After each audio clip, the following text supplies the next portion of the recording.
میں نے یہ رنگ دیکھا تو مدینے کی فضا ویسے ہی بڑی ٹھنڈی تھی، لیکن مصطفیٰ کریم کے ساتھ جب میں نے بات کی تو میرے وجود پر گریا طاری ہو گئی، میرے اوپر کیفیت طاری ہو گئی، میں تڑپنے لگا۔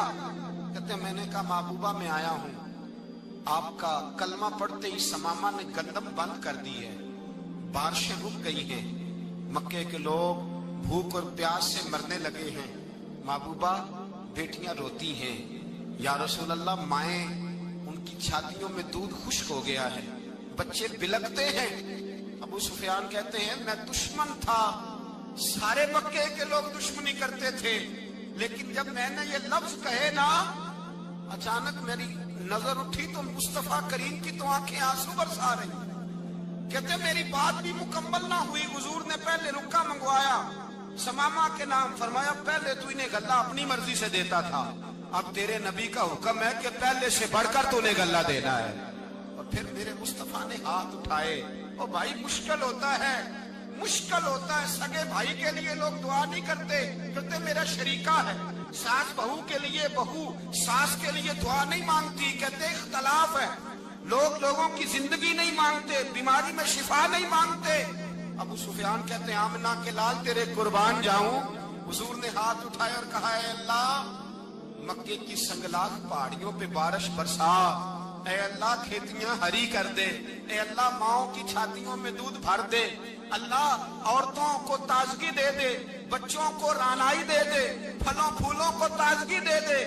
ابو سفیان کہتے پہلے حضور رو رہے تھے، اور جب نبی پاک کی دعا دیکھی تو میں نے رونا شروع کر دیا، میں نے رونا شروع کر دیا۔ کہتے واپس آیا تو وہ احساس کہ یار یہ میں کس شخص سے مل کے آیا ہوں، یہ کس قسم کے آدمی سے مل کے آیا ہوں، یہ کیسا رنگ ہے، یہ کس قسم کا انداز ہے کہ جس کو میں پتھر مارتا رہا وہ میرے لیے دعائیں لے کے بیٹھا ہوا ہے، جس کو ساری زندگی ستایا ہے وہ میرے بچے کے لیے روتا ہے، میری بیٹی کے لیے اس کی آنکھ میں آنسو ہے، وہ ہمارے لیے تڑپ رہے ہیں۔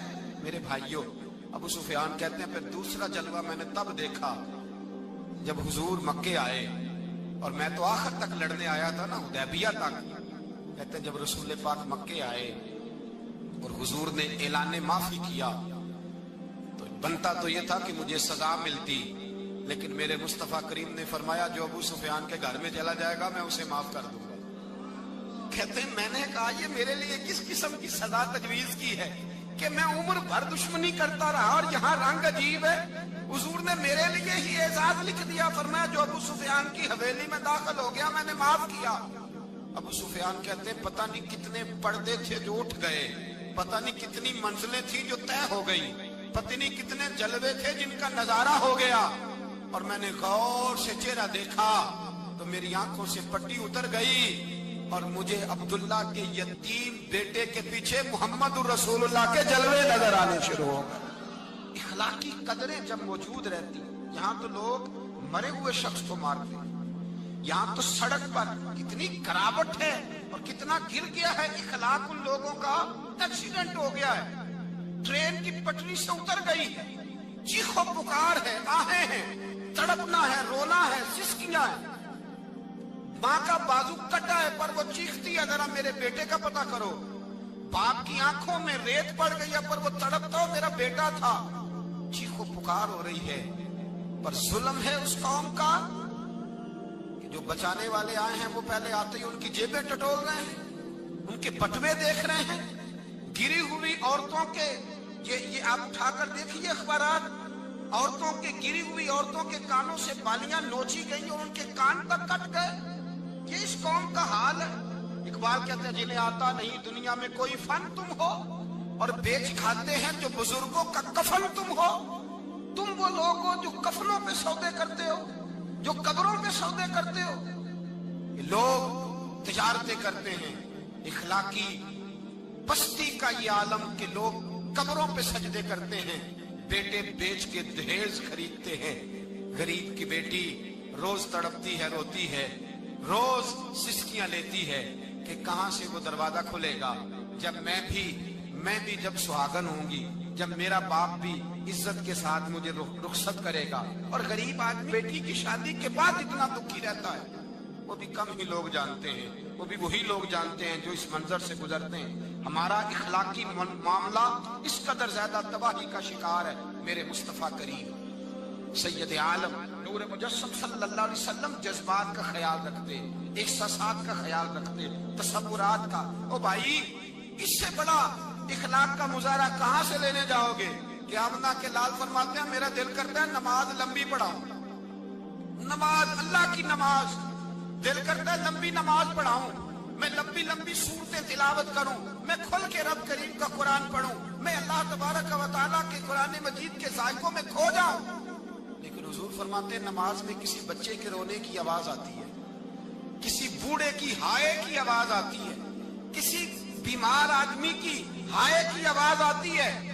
نبی پاک فرماتے ہیں میں اللہ کی نماز چھوٹی کر دیتا ہوں, اللہ کے بندوں کا خیال کرتا ہوں.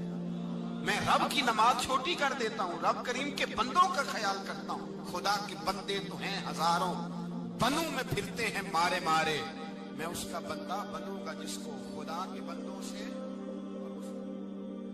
میرے حبیب کریم سید عالم صلی اللہ علیہ وسلم نے فرمایا اللہ کریم نے بندے کو, مخلوق کو پیدا کرنے سے پہلے جو تحریر سب سے پہلے لکھی تھی نا, اللہ نے اپنے پاس جو جملے سب سے پہلے لکھے تھے بندے بنانے سے بھی پہلے, وہ فکر یہ تھے کہ ان رحمتی سبقت اعلی غضبی. رب کریم نے لکھا تھا بے شک میری رحمت زیادہ ہے, میرا غضب زیادہ نہیں ہے. اس طرح کے مزید اسلامک بیان دیکھنے کے لیے ہمارے چینل کو سبسکرائب کریں اور ویڈیو کو لائک کرنا مت بھولیے.